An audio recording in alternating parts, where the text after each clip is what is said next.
जोहार नमस्कार, आप सभी का स्वागत है खबर झारखंड तक में। चलिए शुरुआत करते हैं आज की सबसे बड़ी खबर से। अस्पताल प्रबंधक द्वारा मां को बंधक बनाकर नवजात से 23 दिन तक दूर रखने के मामले में हाई कोर्ट गंभीर लिया स्वतः संज्ञान। जी हां, बता दें कि झारखंड हाई कोर्ट ने रांची के बरियातू बुट्टी रोड में स्थित जेनेटिक अस्पताल में बिल जमा नहीं करने पर अस्पताल प्रबंधन द्वारा एक मां को उसके नवजात से 23 दिन तक अलग रख बंधक बनाए जाने को गंभीरता से लिया है। कोर्ट ने मामले में संज्ञान लेते हुए प्रधान सचिव को जवाब मांगा है।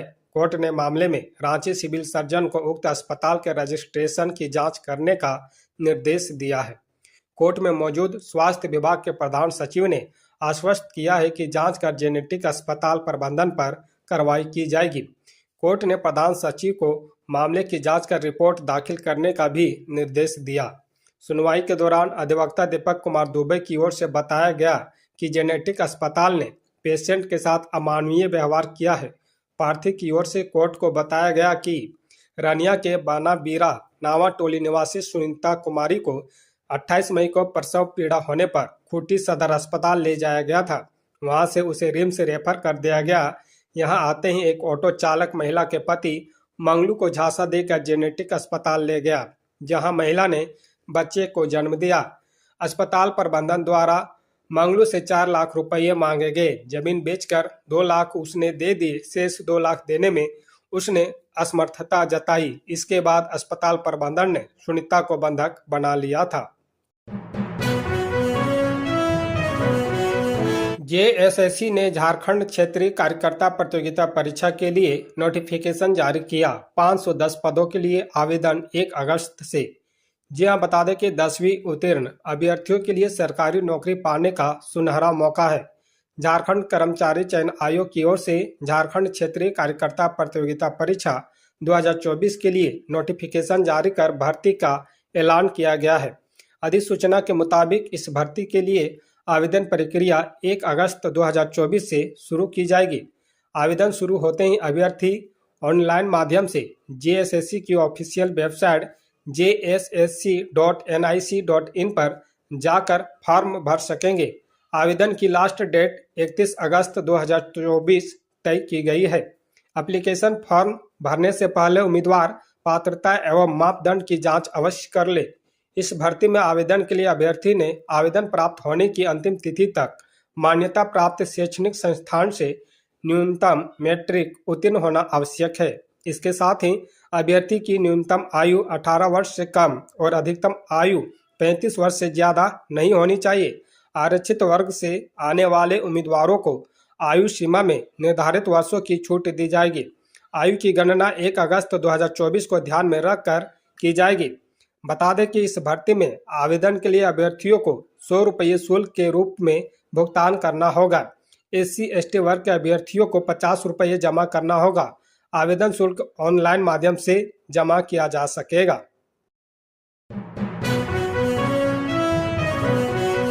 जेटेट में उम्र में 7 साल की छूट मिलेगी। अगले सप्ताह से जमा होगा आवेदन।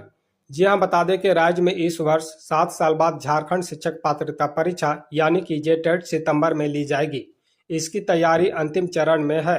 स्कूली शिक्षा एवं साक्षरता विभाग की ओर से जे के पदाधिकारियों की बैठक में जुलाई से इसकी प्रक्रिया शुरू करने का निर्णय लिया गया है। झारखंड एकेडमिक काउंसिल ने आवेदन जमा लेने की तैयारी लगभग पूरी कर ली है। इस संबंध में जेक द्वारा जल्द ही दिशा निर्देश जारी किया जाएगा।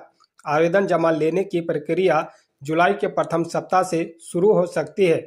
आवेदन ऑनलाइन जमा लिया जाएगा। इसके लिए जेक द्वारा पोर्टल तैयार किया जा रहा है। बता दें कि परीक्षा संशोधित नियमावली के अनुरूप होगी। स्कूली शिक्षा एवं साक्षरता विभाग ने इस नियमावली में संशोधन किया है। इसके अनुसार इस वर्ष परीक्षा में शामिल होने वाले अभ्यर्थियों को उम्र सीमा में 7 वर्ष की छूट मिलेगी। नियमावली के अनुसार पिछली और आगामी परीक्षा के अंतराल अवधि में 1 वर्ष को छोड़कर अधिकतम उम्र सीमा में छूट दी जाएगी। राज्य में पिछली झारखंड शिक्षक पात्रता परीक्षा वर्ष 2016 में हुई थी और अब इस वर्ष परीक्षा होगी। ऐसे में पिछली परीक्षा व इस परीक्षा में 8 वर्ष का अंतर है। नियमावली के प्रावधान के अनुरूप उम्र सीमा में परीक्षा के अंतराल से 1 वर्ष कम यानी कि 7 वर्ष की छूट मिलेगी। कक्षा 1 से 5 और 6 से 8 की परीक्षा अलग अलग ली जाएगी। अब दोनों श्रेणी की परीक्षा 2.5 घंटे की होगी। पहले दोनों कोटि की परीक्षा के लिए अलग अलग समय निर्धारित था। कक्षा 1 से 5 के लिए पहले 2.5 और कक्षा 6 से 8 के लिए 3 घंटा का समय दिया गया था। अब दोनों श्रेणी की परीक्षा का अंक में भी एकरूपता लाई गई है। अब दोनों परीक्षा 150 अंक की होगी। पहले कक्षा 1 से 5वीं की परीक्षा 200 और कक्षा 6 से 8 की परीक्षा 250 अंक की होनी थी। मुंगेरी लाल के हसीन सपने देख रही बीजेपी, हेमंत सोरेन ने कसा तंज।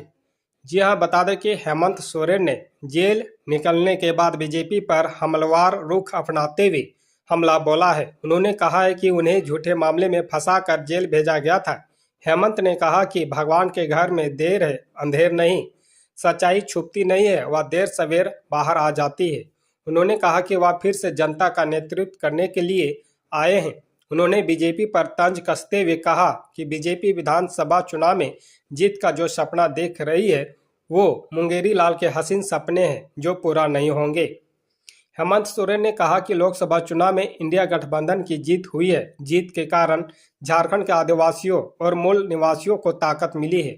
उन्होंने बीजेपी पर बड़ा आरोप लगाते हुए कहा कि झारखंड में समय से पहले चुनाव कराने की साजिश रची जा रही है, लेकिन वह चुनाव के लिए तैयार है। हेमंत सोरेन ने चुनौती देते हुए कहा कि आगामी विधानसभा चुनाव में वह बीजेपी का सफाया कर देंगे।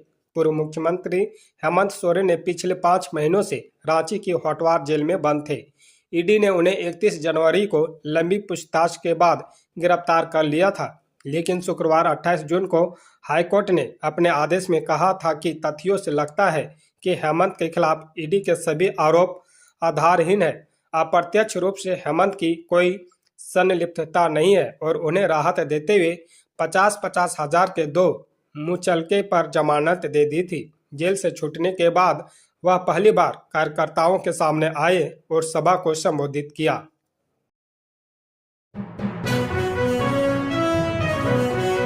झारखंड असेंबली इलेक्शन की तैयारी में जुटी भाजपा, आदिवासी नेताओं से मिले हेमंत बिस्वा शर्मा, सोरेन पर किया पलटवार। जी हां, बता दें कि झारखंड विधानसभा चुनाव को लेकर भाजपा अपनी तैयारी में जुट गई है। असम के सीएम हेमंत बिस्वा शर्मा, जिन्हें राज्य का चुनावी सहप्रभारी बनाया गया है, वह रांची में है। आदिवासी नेताओं से उन्होंने मुलाकात की है। मुलाकात पर असम के सीएम हेमंत बिस्वा शर्मा ने कहा कि हमारे सामने क्या चुनौतियां हैं और हम उनका समाधान कैसे निकालेंगे, ये समझने के लिए मैंने प्रमुख आदिवासी नेताओं से मुलाकात की है। उन्होंने कहा कि इस बार के लोकसभा चुनाव में हमें 4 सीटों पर बढ़त मिली। हम मेहनत करेंगे तो आदिवासी इलाकों से अच्छे नतीजे मिल सकते हैं।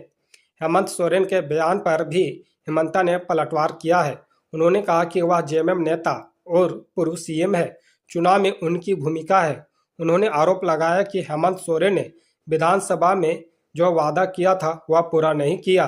अब जब वह बाहर है तो हम उनसे बहस कर सकेंगे। उन्होंने कहा कि हमारी पार्टी की बैठक के लिए गृह मंत्री अमित शाह 20 जुलाई को यहां आ रहे हैं। हम झारखंड में चुनाव जीतने जा रहे हैं। हेमंत सोरेन की जमानत पर उद्धव ठाकरे की पार्टी का आया बयान। जी हां, बता दें कि झारखंड हाईकोर्ट ने कथित भूमि घोटाले से जुड़े धन शोधन मामले में गिरफ्तार हेमंत सोरेन को कल जमानत दे दी। शुक्रवार को जमानत के बाद पूर्व सीएम सोरेन को जेल से रिहा कर दिया गया। इस बीच उद्धव बाला साहेब ठाकरे पार्टी के सांसद और प्रवक्ता संजय राउत की प्रतिक्रिया सामने आई है। जेएमएम नेता हेमंत सोरेन को जमानत मिलने पर शिवसेना नेता संजय राउत ने कहा, ईडी सीबीआई ने 10 साल में जितने भी राजनीतिक नेताओं को गिरफ्तार किया है उनके खिलाफ कोई सबूत नहीं मिले। मैं इसका उदाहरण हूं। अनिल देशमुख के खिलाफ कोई सबूत नहीं है। केजरीवाल जी को पकड़ा है, कोर्ट ने कहा कि उनके खिलाफ कोई सबूत नहीं है। आप उन्हें परेशान कर रहे हैं। हेमंत सोरेन के बारे में भी यही कहा है। इस देश की एजेंसी मोदी शाह की प्राइवेट एजेंसी बन गई है। हेमंत सोरेन बेकसूर थे। न्यायमूर्ति रंगन मुखोपाध्याय की एकल पीठ द्वारा पारित आदेश में कहा गया कि याचिकाकर्ता को 50,000 रुपये के जमानती मुचकले और इतनी ही राशि की 2 प्रतिभूति के साथ जमानत पर रिहा करने का निर्देश दिया जाता है।